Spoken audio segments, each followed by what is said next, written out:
So greetings, Broomfield Republicans. Thanks to Ben for having me up, and thanks to you all for being willing to sit here and listen to me. Jim Hemingway, I live in Niwot, and I'm running a CD7 as what I call an America First moderate, and I'll define all the parts of that. To me, the elephant in the room issue in 2024 is the I word, immigration.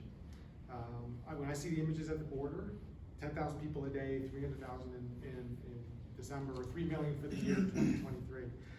I mean, I go as far as to say any Republican running anywhere, even in Manhattan or San Francisco, if you're not talking about this every day, you are committing political malpractice of the highest order. And here's why. The United States just hit 15% foreign born population, which is a record, even going back to 100 years ago. You know, the Great Wave when that was going, Ellis Island and all that. 50 million people happened in October, much faster than all the experts were predicting because of all the stuff at the border. To me, it poses clear problems. You know, when I see 8 million people coming in 3 years, I think, you know what? This is not my country anymore. It's not my son's country. It's not your country. It belongs to the world. The way it's being managed. You know, we have to get comfortable deporting people. I mean, we just have to say that. You know, it's not been the way things have been, but we have to get comfortable with that. And we also need to reduce incoming legal immigration numbers, I think. You know, if you look at Europe, what's happening in Europe, all these candidates getting elected there on alt-right platforms. You look at the Palestinian, these people carrying Palestinian flags, they're threatening, you know, Jewish people and, you know, kind of blocking airport entrances. It's a problem. You know, it's a numbers issue and it's an assimilation issue. I think we need to address it. So enough of that though. So let's move on. Spending and taxes. I know you guys are Republicans, so I don't need to tell you that the national debt's $34 trillion, and it's rising at a level of about $2 trillion a year. That's the annual deficit. Every 3 months. Yeah, every 3 months. Every 3 months. And in an economy with 4% unemployment. I mean, 4% unemployment's good, right? That's full employment. You know, people would love to have that. We should have surpluses now, but we don't. So the strategy, the starve the beast strategy that we've used in the past has failed. We have to just be honest about it. It's failed. Democrats won't agree to cut spending unless we give a little bit on taxes. So I think we're going to have to make a deal with them, a grand bargain, as they say. Agree on some percentage splits. This percent comes from spending cuts. This comes from tax increases, and then fill in the blanks. You know, and in terms of what I regard as being on the table, everything. You can't cut the fence out, it's too big. You can't cut the entitlements out, they're too big. Everyone will have to take a haircut is how it's gonna work out. So now, all right, foreign policy. I only have 5 minutes, so I don't want to waste too much time on that, but I will say a couple things quickly. You know what I've noticed? We seem to have a lot of enemies. Have you noticed that? I've noticed that too. And I follow like the military recruiting issue, and like you see we have these recruiting problems, and I think, how you know, it was going to be difficult. Why would someone join the American military to fight in Ukraine, Taiwan, or Israel? Like, we're in the American military, but yet this is where we're fighting. So we're not going to have the money to do it with these budget problems. We're not going to have the people to do it with the recruiting problems. So we're going to have to be smarter about that. Okay, so I said moderate, and I know that might get people's hackles up. So let me explain to you what I mean by that. We've lost 7 out of the Republicans have lost 7 out of the last 8 presidential elections at the popular vote level. I mean, let's just be honest. That's just factual. And 9 straight, in this CD7, we lost 9 straight elections. Ever since Ed first ran in 2006. So if we nominate a typical Republican, we're gonna lose, right? People in the district, voters, they know what an R is, they know what a D is, and they like the D. And in fact, the average margin, I looked at the average margin since Ed first ran in 06, 57-40. Okay, well, so that's not even that close, right? So if we want to win, I mean, how do we get? We need 10 points of people from their column to our column. How do you do that?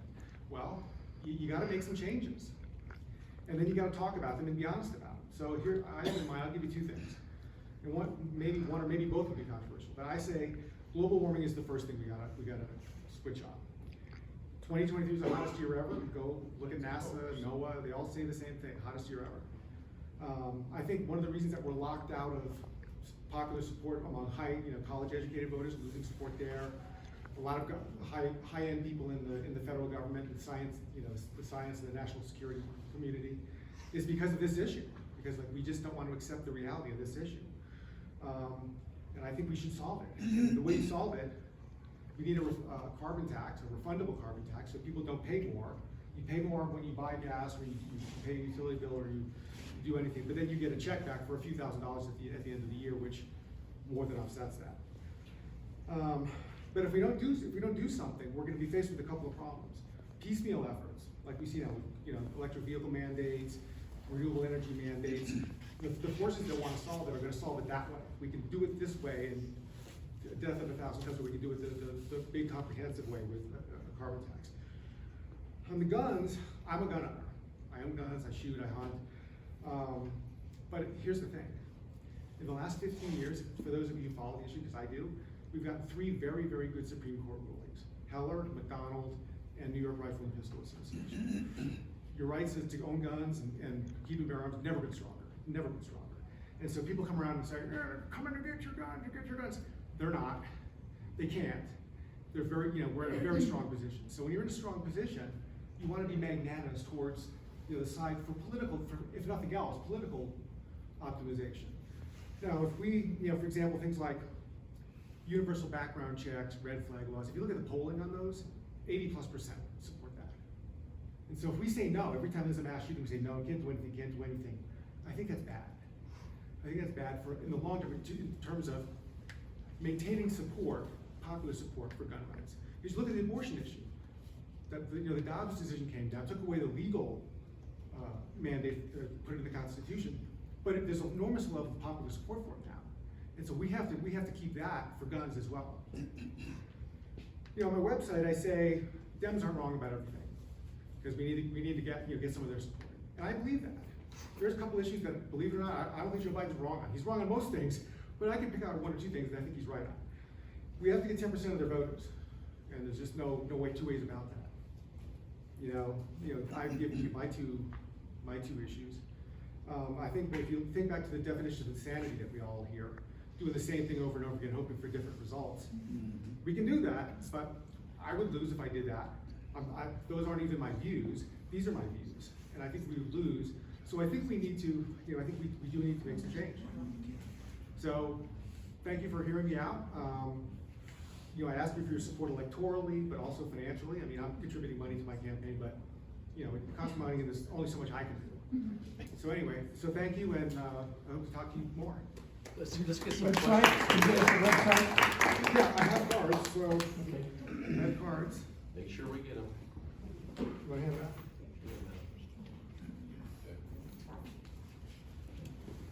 So I'll start with a question. So your campaign strategy, CD7, we've got an incumbent there and that type of thing. Give us some ideas what your strategy looks like as far as your campaign is Okay, concerned. that's a good question. I've done a little bit of due diligence on Brittany. She's young, she's 42. She has a cute little 6-year-old boy. She's been in public life, elected office or, the public sector her whole life. And she was a kind of a left-wing political activist before she got into the legislature. She spent 10, 12 years in the legislature, and now she's in Congress. So she needs a job. I mean, I'm 61 and retired, so my son here's almost out of college.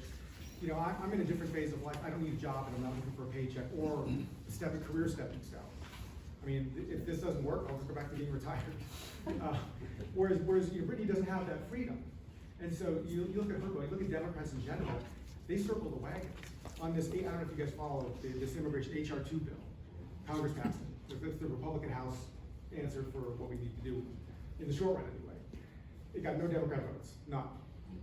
And there were 2 Republicans who defected. So, I mean, most of us, both parties kind of circle the wagons, but Democrats do it even more. And Brittany cannot afford to be an independent voice just by where she is in life and her kind of career trajectory.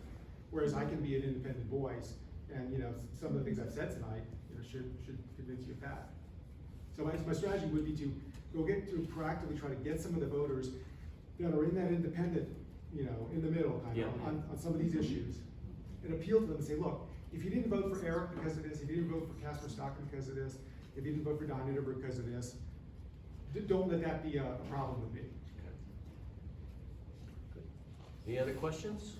Yeah, there we go. Yes. So, touch on your carbon tax. Carbon is the building wash literally everything, point to one thing in this room or on your body that wasn't brought to you by oil and gas. So I think that's a real problem, honestly, in your messaging. Okay, well, I'll respond.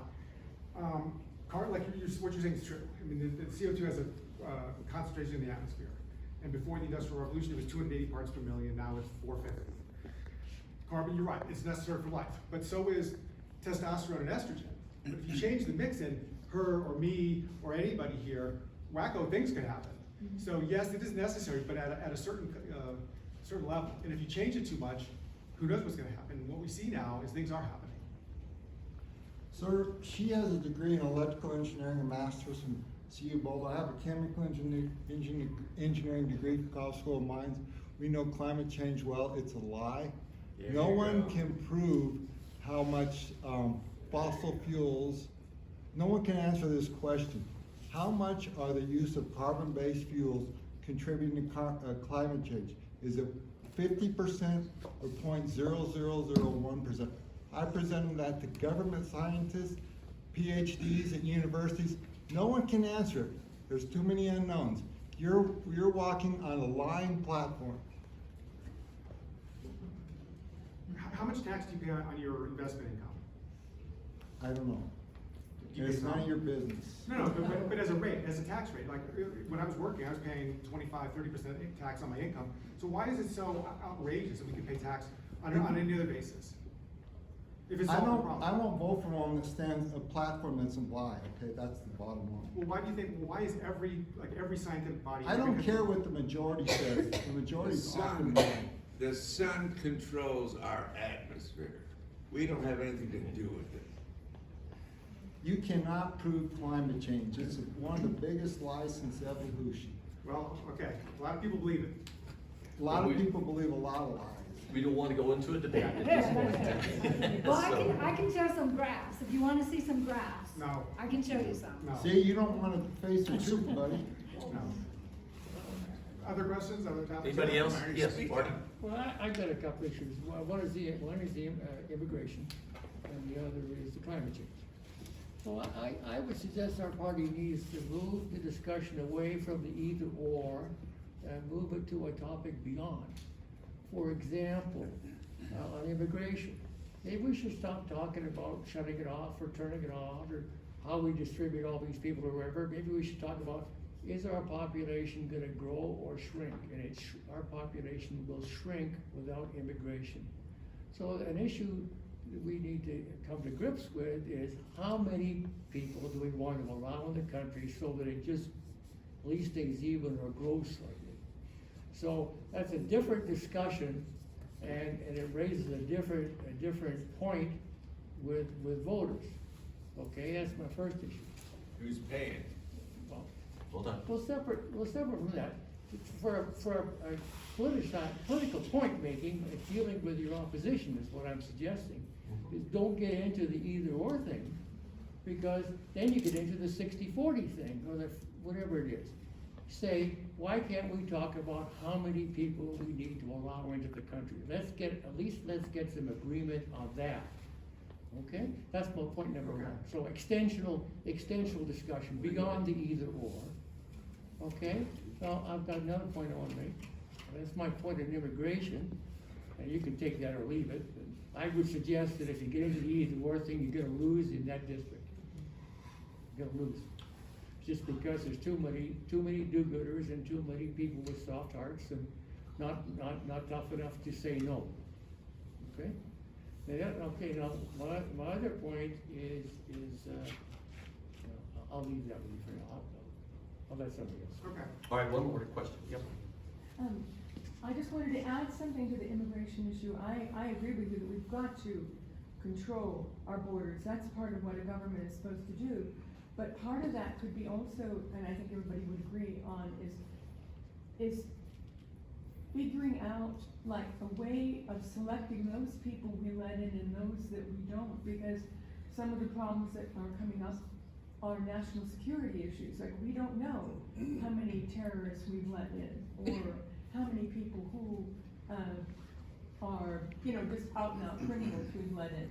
And so I think that that part of it, I think everybody would agree on, that it becomes a safety and national security issue at that level. You know, so that people don't accuse you of saying, don't you care about the refugees or whatever, which we do, but we do care about that. We want people to come who, you know, who will really work, not people who have other motives for coming. I have one more question, one more, yes, Diane? Okay, I really don't have a question, it's more of a Comment? Okay. The comment is, perhaps we need to focus on the quality of the immigrants that are coming in. Those that can contribute to our lifestyle and our country, rather than us providing for them everything. One more, go ahead, Marty. I wanna make my second point. Okay. It relates to the environment. We're never gonna solve the problem in a single election of whether climate change exists or not. We know there's a huge debate going on. Perhaps again, we should think extensionally, beyond the either or, and say, the major problem we have right now is the pace at which people are pushing to change, okay? Yeah. It's pretty, it's easy to demonstrate with all kinds of facts and figures. There's no way you can move technology fast enough to accomplish what people want to accomplish. So let's focus on that problem. That's a problem that your opposition is not gonna talk about. It's the pace of change. And of course, conservatives like a slower pace of change, so that fits pretty well with the way we feel. But maybe we should be talking about how fast can we change? We already see a weakness in the electric vehicle thing. Right. There's been a big push, but there's no pull yet, okay, from the marketplace. The market's not ramping up. So there's a good example of attempting to pass policies which are too fast. So let's slow things down. Let's slow down the pace of change. Let's be realistic about what can be accomplished. That's my second thing. We could do this for another hour, probably, right? Adam, you got something you want to say? Really short. Okay, Do you support please. nuclear? Yeah, I do. Yeah, in fact, here's my thing on nuclear. I love it. You did. I love it, but it has a stigma, and we have to accept that it has a stigma among people. When the Japanese reactors went, had that meltdown, the Germans got rid of all the nuclear power. That was stupid to me. But if we're gonna Worked out well for them, didn't it? if we're gonna undo the stigma, you've got to give nuclear an advantage. And the Wait. advantage is if you have a carbon tax, nuclear doesn't pay because there's no carbon. Well, and France has done it for I a know. long, long time. You can point to them. They've I know. successfully done it. All right, let's give Jim a big hand here. For stepping up and getting